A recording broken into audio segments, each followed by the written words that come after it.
Hey, hi, welcome. Um, Sorry that, for one, the sun's shining and it's a beautiful day outside and the curtains are open just a tad, but also, let me turn down the music a little bit here. Oh, good, it is turned down. uh, I was absent for a couple of weeks. And sorry about that. And I'm glad you didn't leave me for some other safety guy or safety gal. A couple of things. And the reason why is, when I was due to do a stream, it was April 1st. And really, I'm nobody's fool. Others may have a different opinion, but I just didn't think it was an opportune time. And then the following week was the Easter weekend. And no eggs for Kevin, but it was some good and much needed rest. And so welcome, and hope you bring your questions. Want to talk a little bit about auditing and sampling and how the two work together. Um, and it was by request of one of the viewers that I talk a little bit about safety sampling. But first, what we should do is talk a little bit about what's going on in the world of safety. Now, I mean, we could talk about public transit in anywhere in Canada in a large city, Toronto, Calgary, Edmonton, but that's personal safety, so I won't get into it. Although just the idea of defunding the police isn't quite working. But anyway, rather than my rant, no, what I want to get to is have a look at this. Let me bring up this. And so here we are, a company that's pleaded not guilty or pled not guilty to 4 workplace safety charges. Oh, yeah, thanks, Dave. Yeah, mental health breaks are important. I'm finding that out more and more as I get older. And I really wish somebody had hammered it home to me when I was younger. So that's why I try to take the opportunity to do it and remind everybody else. But these workplace safety charges after a worker's death. And once again, reactive versus proactive. But let's look at a few things here. And I've highlighted a few things, and we'll talk a little bit about it. And this is not intended to shame or anything else like that. It's just to put everything in context. But American Iron and Metal Incorporated has pleaded not guilty to 4 charges stemming from a workplace injury last summer in St. John, New Brunswick. Unfortunately, a worker in his 60s, and this resonates home to me because I'm almost 60 myself, died after being injured the day before at a scrapyard. Now, the company, a lawyer representing the company, entered not guilty pleas to the 4 charges. We'll talk about the charges in a second. Unfortunately, though, the fellow's daughter-in-law went and shared some information. I'm not going to go link jumping or anything else like that, but in an attempt to stop rumors around the community, what happens during these things often is the parties get tried in the court of public opinion, meaning that those that are pro the company will be, of course, disparaging the worker's behavior, and vice versa. But realistically, what we as safety professionals have to do is resist the temptation to get involved with that and get involved with that rhetoric. The daughter goes on to say that he's was only 60 years old and he had a lot of life to live. And personally, myself, I feel the same way. But here's something, and here's the crux of the whole thing and why I want to point this out, is during the same news conference, American Iron and Metal President Herbert Black defended against the safety concerns during the times a heated and emotional exchange with reporters. And he says, I don't see what my facility could have done to prevent it at this juncture. And that's the important piece. And realistically, if we were to stop there without having any context, we might be left wondering. But his next statement kind of reveals it all. When Black was asked who was responsible for safety at the St. John facility, he said, "You have to make that connection with the Lord and ask him who decides. I'm not God." Now, his incorrect theology aside, because it's absolutely poor theology, but regardless of what jurisdiction you're in, employers have a duty of care. Depending on the jurisdiction, it may be more, it may be less. But in most jurisdictions, the common point of law is that employers have a duty of care over their employees. And so if you look, the first charge is they didn't take every reasonable precaution to ensure the health and safety of the person. They didn't train the person with and knowledge of hazards and the handling and disposal of the equipment. And they did not provide information to ensure his health and safety. Okay, I will just turn that off now. We've seen enough. But part and parcel, when it gets right down to it, the employer has that responsibility to ensure the health and safety. And if you look in any health and safety legislation in North America, for that matter, most of the pieces of legislation speak to that as a foundational element. And that's the important piece to remember. Now, of late and recently, I've had a lot of negative comments, and some people have gone and I guess they've had comment regret, shall we say, and they've erased their comments after they've put them in about the negativity of employers don't care, the government doesn't care, etc. I even recently did a short video podcast on it as well. But what we can do, and it's about this up here. Provoking safety leads to safety leadership. And what we can do as safety professionals or people that where safety is a passion of ours and we're either involved with safety, tasked with safety, or we're a safety professional or looking to become one, is have that positive outlook, lead by example, and try to play that safety diplomat, play that safety ambassador, and understand that part of your job, and somebody left a comment, and I read it this morning, is he said he spends 25 to 40% of the time just educating people. And yeah, that's what we do. That's honestly what we do.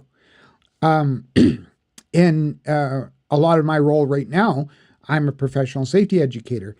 And no matter what, you have people on all sides of the spectrum, whether they be pro-safety or against safety or whatever the case may be.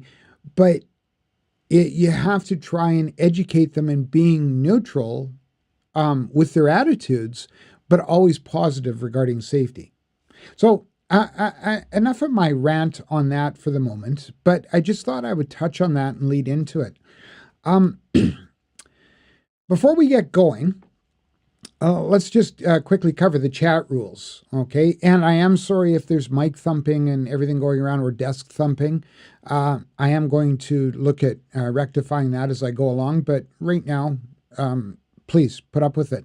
The other thing is as I've said, I've just recently become monetized, and I'm still learning how to set things up. And so if the stream stops for a commercial, don't leave, stick around. And I'm sorry if it does. Maybe leave something in the comments or the chat or whatever if it happens and let me know. And then I will look into it further. Like I said, I'm still learning all of this and all of the things that go on behind it, and I'm doing my best. So thank you very much for your patience in advance. But participate. Enter comments, thoughts, etc. into the chat. If you're catching this at a later time and you see something running in the chats, that's why I've tried to trim the lead in and introduction a little bit so that the chat doesn't get erased. See, if I try to trim off the intro and the music and the initial introduction where the music and the slideshow's going, then what happens is the chat disappears. So I like to leave the chat and leave it ongoing so that people can read the chat as the stream is going when they catch it later, and then offer comments. But either way, introduce yourself. Let me know who you are, what you do. Let each other know who you are, what you do. Introductions are nice, and they help me. And like, once again, Dave's introduced himself before, so's Leo. So thanks, fellas, for joining. The other thing is ask and answer. I don't mind if you contribute your opinions, and if somebody's asked a question, I haven't got to it, by all means, answer it. And if you're unsure, wait around or wade into the conversation. No matter what, your participation, this is about building a community. It's not necessarily my presence on the internet, because believe me, this takes quite a bit of work to lead into it. It's about building a community and giving back. So by all means, ask and answer. Your opinions, your thoughts, your comments, all of your interaction counts. But on that note, please do me a favor, be civil. No name calling, no insults, no ad hominem attacks.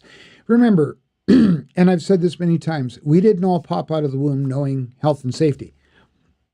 We've had to gain that knowledge, gain that insight. And so by all means, sometimes just a question is a question. So yeah, be nice.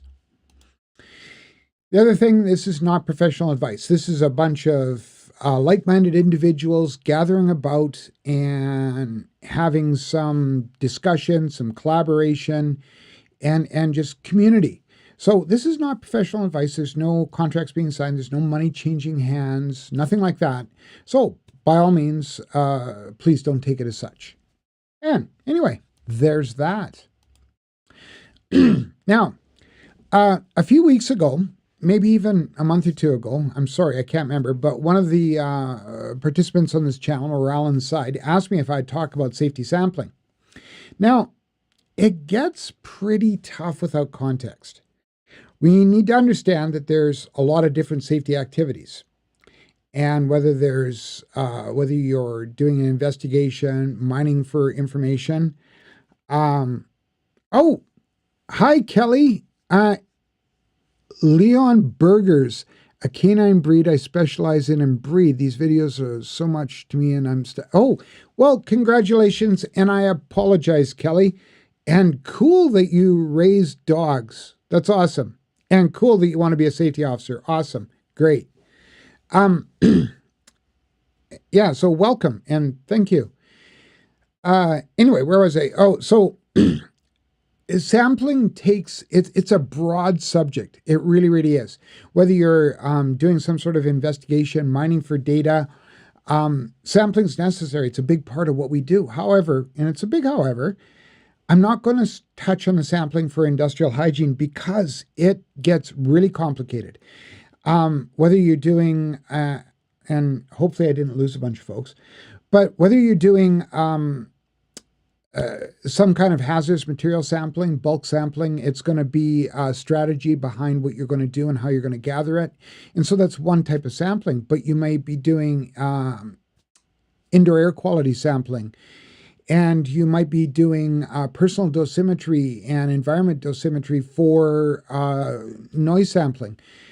Like I said, it gets really broad, and it would take, and industrial hygienists, people that specialize in it, go to school for years to become hygienists. Like there's one, Ally Safety, she does a lot of stuff on YouTube, and she's a certified industrial hygienist. I have a bunch of friends that are, and they spend a lot of time, they'll hold bachelor's or master's degrees in science regarding the whole process. So I'm not going to talk about this. What I am going to talk about, though, is auditing and sampling for auditing. And now, when we're talking about auditing, whoops, let me pop back here. When we're talking about auditing, and there's context, it's a must. And the non-safety folks out there will think of it as finance. Whenever we hear the word audit, we think of tax. And yeah, it involves cold sweats and nerves with people when we hear the word audit. And here's a good statement on the idea of audit for finance. And it tends to morph into something as well as safety. It's an expression, or the purpose of an audit is the expression of an opinion as to whether the financial statements are fairly presented in conformity with appropriate auditing principles. And they have a thing called GAAP auditing, general accounting principles. Now, for safety, and here's something from the Health and Safety Institute.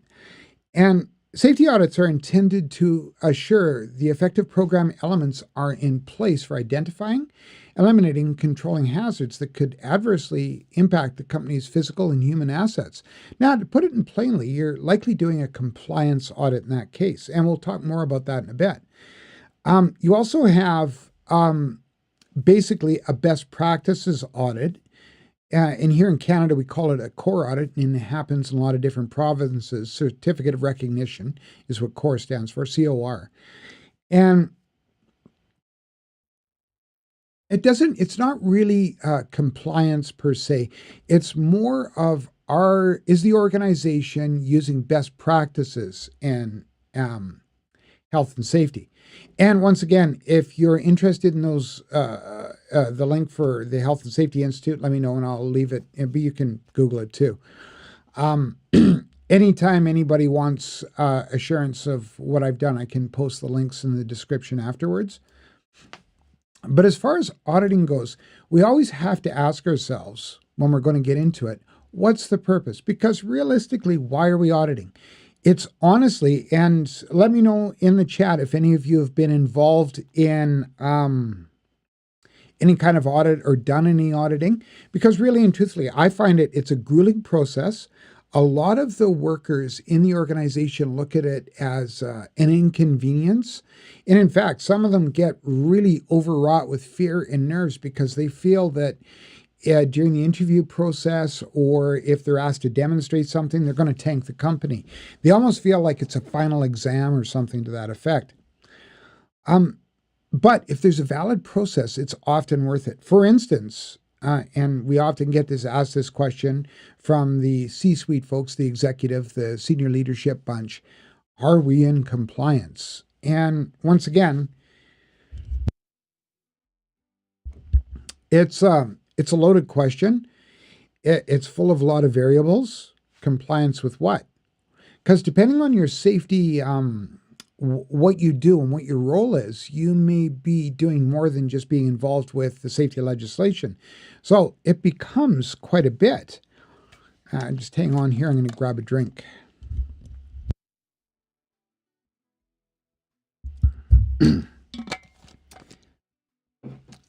Are we in compliance? So a lot of times that will spark the need for the audit. And so then the question comes, are we doing it because of compliance? Are we looking at it and auditing because of compliance? Or we may, during an investigation, find that there's been a trend or a gap somewhere, and we need to do an audit to examine and see if this is a previous trend that's been going on. And so there will be a typical audit, and it will involve a lot of different facets, and I'll talk about that in a bit more. And so what's the purpose behind our auditing? And finally, is it just an awareness audit? A lot of times, and that's similar to even a survey, a safety culture survey or something to that effect, but we can be doing an idea of an audit by examining some of the elements in an audit, like the documentation, doing observations, conducting interviews. So a lot of in Canada here, the core auditing process looks at awareness as well. And a lot of the questions during the audit are a focus on the awareness. So now the next thing is sampling. Sampling is the action or process of taking samples of something for analysis. And like I said, a lot of times, depending on your role as a safety professional or what you do, you may be looking at sampling, like I said, for indoor air quality, the occupational hygiene stuff, noise dosimetry, etc. I'm going to blame springtime allergies. But anyway, so that's what we're used to. But if we're to take and put the same context into auditing, it's virtually the same thing. And I'll talk about what we're going to be sampling and what we're going to be looking at in a bit. But often, if you're to look at it this way, it's your taking samples of the people, taking samples of the records or the documentation, and then taking samples of what you see at the worksite. And we'll go on to that in a bit more. So those are the three commonalities. Now, when it comes to auditing, the first thing you got to ask yourself is sampling prescribed. A lot of times, you will set out the audit process. Dave, for instance, asked me a long time ago if I would do a video on how we create the auditing process. And it all depends on what you're doing, and maybe I'll do one in the future. Sometimes, though, for instance, with core auditing or even with, say, CSA auditing or even compliance auditing, depending on what you're doing, sometimes the sampling will be prescribed. We'll talk about the different types of sampling in a sec and the sampling methodology, but what's the prescription? Is sampling and the order of sampling and the methodology prescribed, or is it even necessary? There may be an order by an authority having jurisdiction that you have to sample. So the next question is, how are you doing the selection? And that's where a big one. Like, are you just going to say, hey, we'll ask everybody questions? In which case, nobody gets to avoid it. They all are considering the unfortunate opportunity of being subject to your interviews, etc.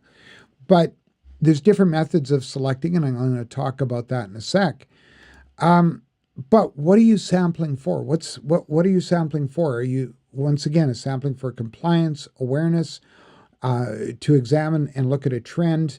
What's the purpose behind it? So you have to make sure, that's the next thing, is your sampling matching your purpose.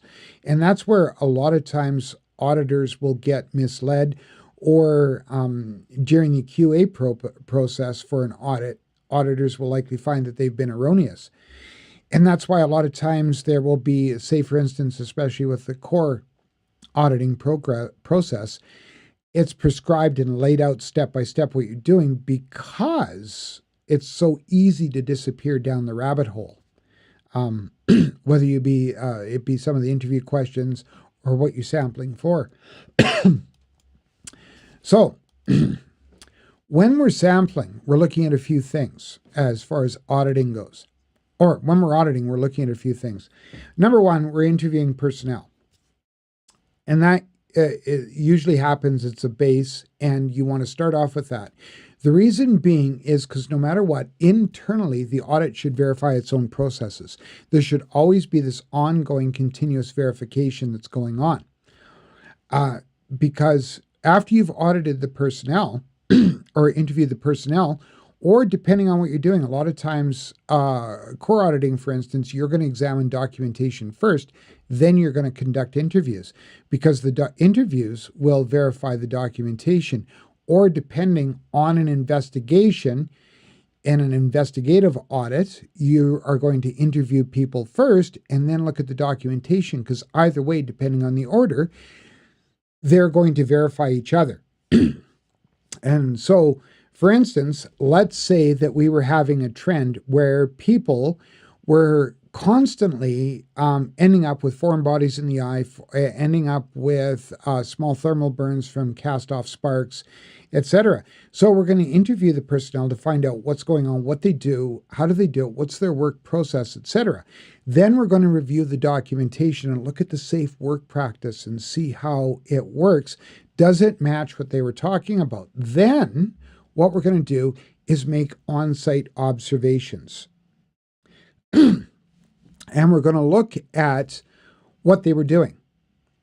Now, is what they're doing matching what's in the documentation, and does it match what they talked about? Slightly switched around with an awareness audit, or even a compliance audit, where you're going to look at the documentation, see what the safe work process says, and then look at the interviewing the personnel and ask them to tell you how they would do things and conduct their work and participate in those tasks. And then you'd make the client observations, or pardon me, the worker observations at the site. Now, there is one other piece, and it, depending on the dynamics of the work site and what goes on, you may be auditing for violence and harassment, things like that. So you may also be reviewing client interaction. Whether it's listening to recorded phone calls, you've all heard that when you phoned in. This call may be recorded for quality assurance processes, and no, it's to make sure that they can use it if you interject a challenge afterwards and they have to go back and review. Or sometimes they do actually use it for training purposes. However, it's also a good way to gauge and have an ongoing risk assessment for the exposure of harassment or violence to the workers that are in charge with interacting with the clients. So that's another piece, depending on the dynamics, that could enter into your audit. Now, when it gets down to sampling, what's the methodology? And think of methodology as the step-by-step process on how you're going to be doing sampling. What's the methods behind it? And believe you me, when you're doing, say, bulk sampling for hazardous materials, not only do you have to have the personal protection, if you're sampling something like, say, asbestos, lead, whatever the case may be, it's hazardous materials, you have to have your personal protection, but you also are wearing gloves for another purpose, to make sure that there's no contamination. And depending on what you're sampling, you have to have certain receptacles to put it in. Say, for instance, when you're sampling hydrocarbons, you can't put it in a plastic container. You have to put it in a glass container. You have to make sure that there is no room for expansion, etc. So when you're doing it, there's a process and a methodology to go to use when you're doing your sampling. Same token, when you're sampling documentation, sampling interviews, selecting who's going to be interviewed, etc. Once again, what are you sampling for? What's the purpose behind it? And you have to make sure, once again, your methodology matches your purpose. And that's also a mistake that people make when they set out to do a non-prescribed audit. So what I mean by non-prescribed, there's no previous instruction and methodology that indicates and dictates how you're going to do it. Once again, I'll go fall back to core auditing or even CSA auditing. There's a set step-by-step process that you have to follow. So no matter what you're auditing, you have to look, is it prescribed or is it not prescribed? And is there a methodology that's insistent, or is there a best practice methodology that you need to follow? And finally, one of the things that occurs when you're doing either hazardous materials or indoor air quality or whatever, there's always a chain of custody, especially if you're doing an investigation after a complaint or an assertion that the employee and the employer is endangering personnel. There's got to be a chain of custody and sample integrity. But believe it or not, with the audit, the same thing. If you're collecting documentation and copies of documentation, there needs to be a sign-off process on how you're doing that and what documentation you've got. And then if there's it's passing from you, you're collecting it and then passing it off. What documents are you passing it off? Who are you passing it off to? And so you have to make sure that there's that chain of custody tracking that happens during the whole process. And that's one of the pieces that people make a mistake with, especially if there's a possibility of penalties. A lot of times I've done an audit in an area in a small situation, or what's the word I'm looking for? Anyway, the circumstances were very narrow, a very narrow scope. That's what I was doing. And when it was all done, and an employee got disciplined. So the important thing is that you make sure that that chain of custody is looked after, because when an employee gets disciplined or terminated, or you have to hand that material over to the next level of authority, whether it be occupational health and safety authorities or even legal authorities, you want to make sure that that chain of custody is in place, because then what happens is they have to reinvestigate. And if they conduct a proper investigative process and you're found lacking, it's not going to bode well for you. So just a word of warning there. Now, as far as sampling methods, um, we have probability sampling and non-probability.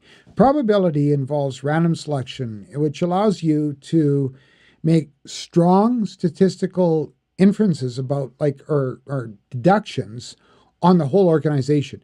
So and I'll talk about that in a bit as far as random sampling. Now, the other kind is you have non-probability. This is non-random selection. In other words, there's a determined criteria for allowing you to, or dictating how you're going to collect the data.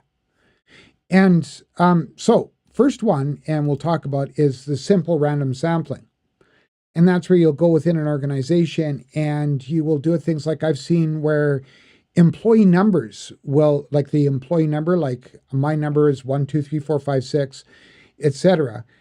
They'll be all fed into a random selection tool, a computer-based random selection tool. And then it will spit out the employee numbers that you're going to be interviewing, observing, talking to, etc., or reviewing their documentation, whatever the case may be. And that's one way of doing it. Another way is simple as just taking this alphabetical list and saying we're interviewing everybody in alphabetical order. That's simple random sampling, and it's the whole organization. It works well for reviewing client interaction. It works well if you're just selecting employees for interviews, unless, of course, the methodology is prescribed elsewhere. I'll talk about that in a sec. Now, does anybody have any questions regarding that simple random sampling? It's once again, it's simple form of process.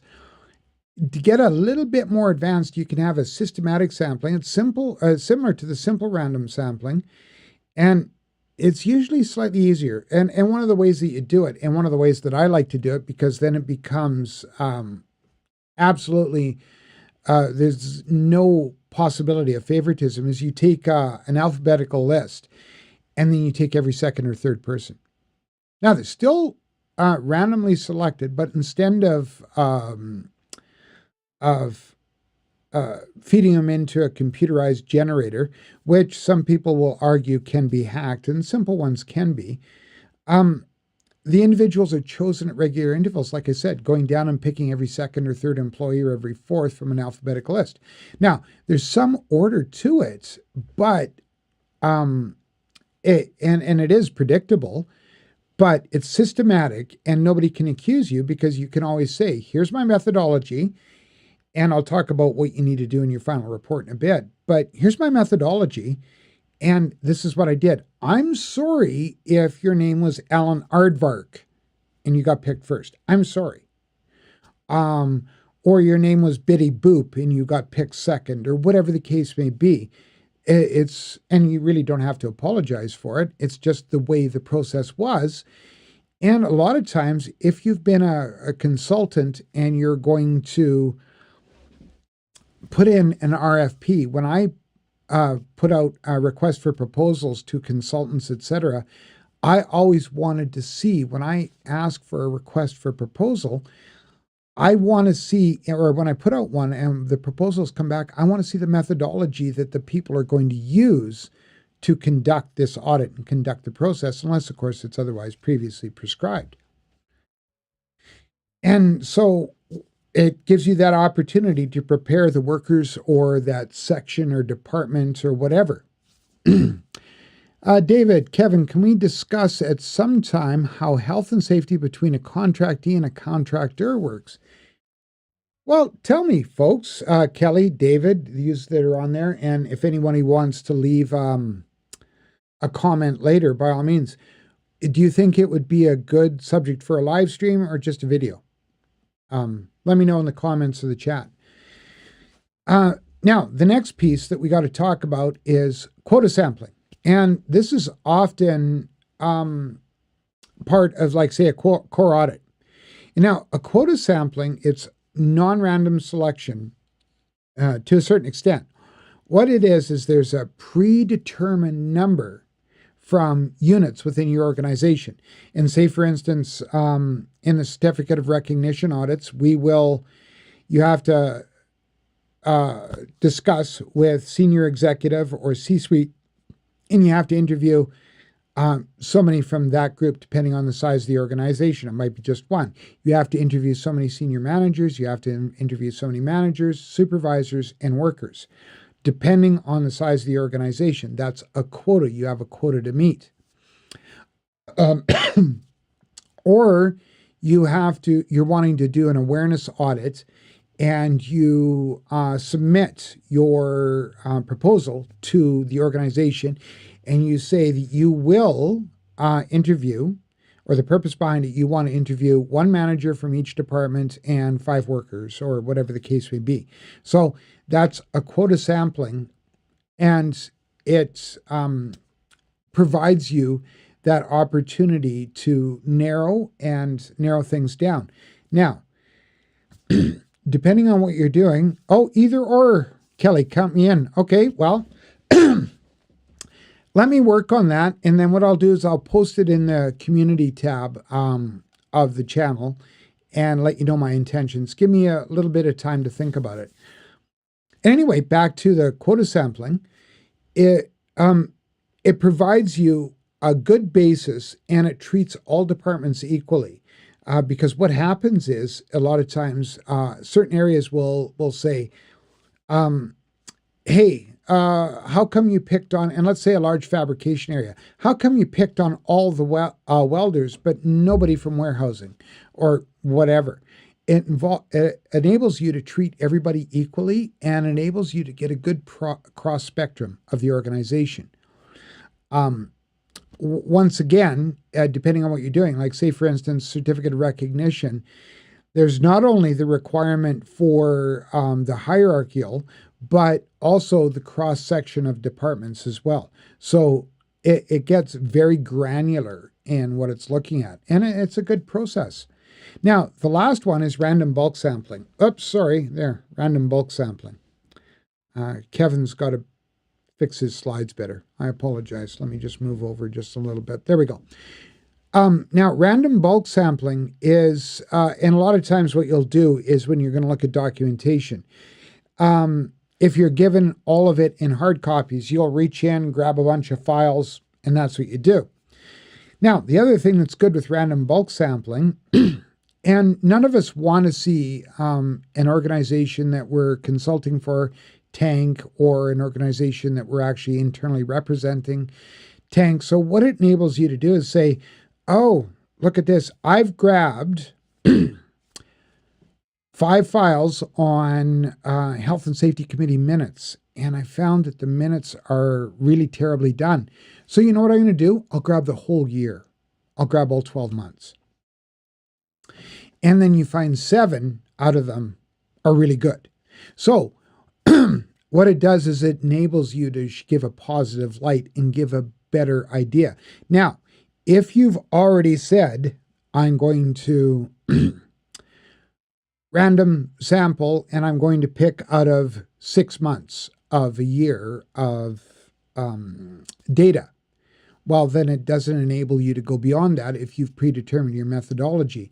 So yes and no random bulk sampling are okay if you're grabbing, say, 3 files out of that 6 months.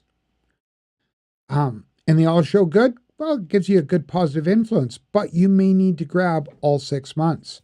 So just a note on bulk sampling. And the same thing when you're doing interviews.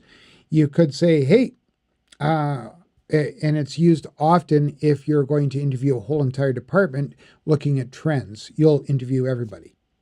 Or you'll just say, I just pick any 3 workers. I'll just pick any 3 workers. So you do this random bulk sampling. Sort of fits in the same way as random sampling. More often than not, the purpose behind it is for hazardous material sampling. Now, the next piece that you have to understand is when you're done, you're going to go through it and you're going to review all your data and you're going to write your reports. Now, with some of the methods, much of the data gathering process will compile your report. Say, for instance, if you're using a piece of software that's been required to do your auditing process.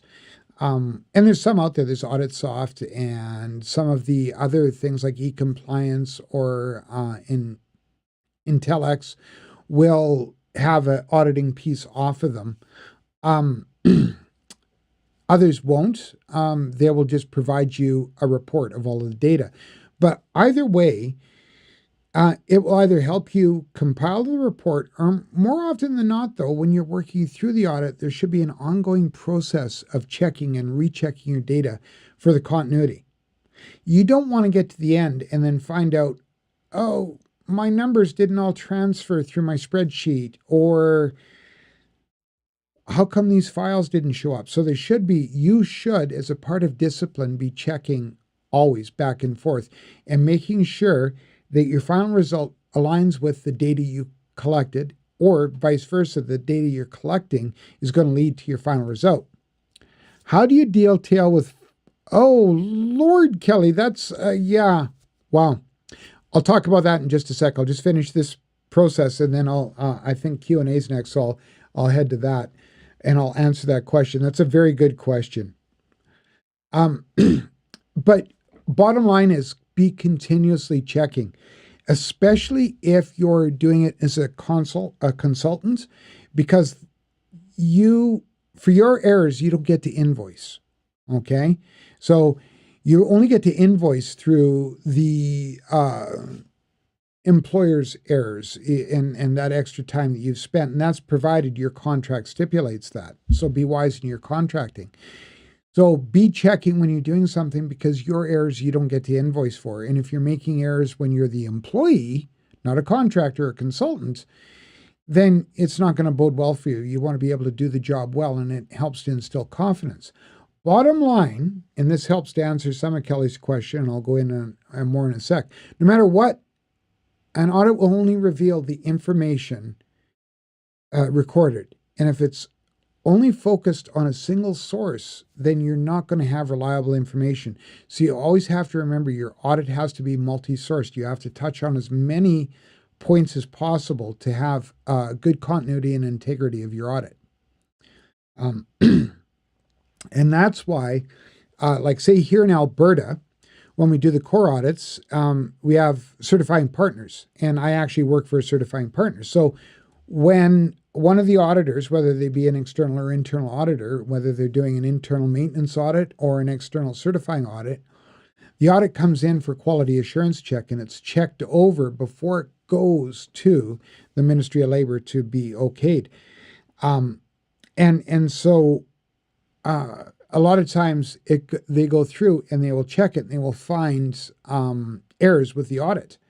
And so part of and that's a good thing. There's a quality assurance piece, but you may be the be all to end all for the quality assurance. And that's why it's always good if you're doing an audit and you're hired to do an audit for an organization and it's non-prescriptive. In other words, you're going to be auditing for compliance or whatever. It's a good idea to have internally a colleague or a coworker that you're working with do the QA. You can spell that out in your methodology when you're doing your proposal. And usually those things, when I looked at when I would hire an outside party to do, say, a compliance audit or something to that effect, those folks usually won the contract because they showed me how and you know what, once again, they could lie or whatever, but they demonstrated how they had a quality assurance process in place. So now the Q&A, and Kelly had a good question. How do you deal with hiding information or flat out lying and auditing? Once again, and the good thing to deal with that is that's why it's important to have multi-source audit, like you're looking at, and how you're going to start off with, like with compliance, or however you're going to do it. Documentation first, then interview, then observation. Because no matter what, most people won't rehearse all three. Unless, of course, they're going to have some very coordinated fraud going on, which is entirely possible. Haven't seen it, but it's entirely possible. They would likely have to have some insider information on how well they would do it. But that's why having those pieces, because that internal verification. And yes, I've had people lie to me during interviews, And people saying, yes, I always wear my PPE. And then you find them grinding off their welding table and there's no ear protection and they're going like this and they're grinding. There's no eye protection. Really? So you're wearing your PPE on a constant basis, yet I'm not seeing it. Whereas in the documentation, you see in the inspections that, oh, yes, all workers are using their PPE, wearing their PPE accordingly, and they're applying safe work practices. And then you go on an observation tour, and when I do observation tours and observations for compliance, I usually like to do them at certain times. Like just before a break, I'll ask when's the break, etc. And I like to walk in just before the break or just before lunch or just before the end of the day, because that gives you a good indication, because people are rushing. They want their break, they want their lunch, they want the end of the day, they want to get the heck out of there. So they're rushing. And usually that's when you see a good indicator of safety going out the window if the culture and attitude is not good. Okay. So like I said, Kelly, it helps. But then again, when you're complying your audit report, and sorry if this is a long answer, when you're complying your audit report, what you have to do is just be factual. Be factual with, during interviews, the following answers to the following questions were recorded. During documentation, the following were noted, that all inspection reports indicated that workers were wearing their PPE as required. They were using it as required and utilizing safe practices, work practices. During an observation tour of the fabrication area, all of the welding tables, the welders were not wearing ear protection, not using face shields. Only 1 out of 5 observed were using a face shield, whatever. So you be factual with your report. And then, no matter what, the people that read it, because remember, facts don't care about feelings. And our job is just to gather the facts and then reveal them and provide suggestions for corrective action. That way we leave emotions right out the window. It doesn't matter. All we're doing is looking at the facts. So, Kelly, did that help with your answer? I hope so. It was rather roundabout. Yeah. And has there been anything else? Dave, you didn't tell me what you thought about a live stream for contractee and contractor. And there are some warnings about it, honestly, and some misconceptions. Like, say, for instance, a lot of, thanks, Kelly, a lot of companies in Alberta here will say, well, we can only hire core certified people because that's what the law requires. And actually, that's not the case. You can hire anybody you want and pay anybody you want. However, if you wanted to select individuals that there's some verification that they're utilizing best practices in health and safety, then you could put that in there as your contractor selection. You absolutely could. And so, yes, those are some of the things that we need to actually talk about, etc. It's almost like, and the other thing is, one of the other things that people do, and maybe it can be something for you guys to think about, is social media combing or social media investigations regarding employees and contractors, because that becomes part of the norm now. People want to go on Facebook, and if they see the everything from the company is everybody gathered around a barbecue with steaks and holding beers, great. We know the company likes to have good social time, but that tends to make me wonder what they value. And then if you have the social media pages shows, yes, another successful job completed by so-and-so, or hey, we're just celebrating that we did this job, brought it in under cost, and we also did it with only 2 minor injuries. I prefer to see that versus no injuries whatsoever. And I'm going to talk about, hopefully next week, do another video podcast, not a live stream, just a video podcast regarding safety incentives and do they and don't they work? Because there are pros and cons, and there are cases where they do and they don't work. And it's an interesting thing. I want to talk about safety incentives. So if there's no more questions, no more thoughts, I'll let you get back to your Saturday. I'll give you a couple more seconds, maybe a minute or two, because there is a 30-second or a minute delay here with the chat. And if anybody wants anything, if not, for those of you that are grabbing the live stream afterwards, by all means, let me know something in the comments. I'd appreciate it. And I try to answer and acknowledge every single comment that comes through, because I do appreciate all of the interaction I get from each and every one of you. It's not necessarily for the validation. I started this channel for a few reasons. Number one, to practice and keep my presentation skills up because they were waning. And number two is to form a community and give back and just have that opportunity to talk about health and safety, because it is a passion of mine. I have a few, but it is one of them that I enjoy talking about. So, doesn't look like there's any other questions. I want to thank each and every one of you. Remember, it's all about this, okay? Safety leadership. You don't necessarily have to have supervisor, manager, president, vice president, or whatever behind or in front of your name to be a safety leader. All you have to do is provoke safety and lead by example, and be positive and understand that you're a diplomat and an ambassador for safety, no matter what you're doing or where you're going. Okay? So, yeah, take care. Thanks everyone for joining, and look forward to seeing you again. Okay? Bye for now.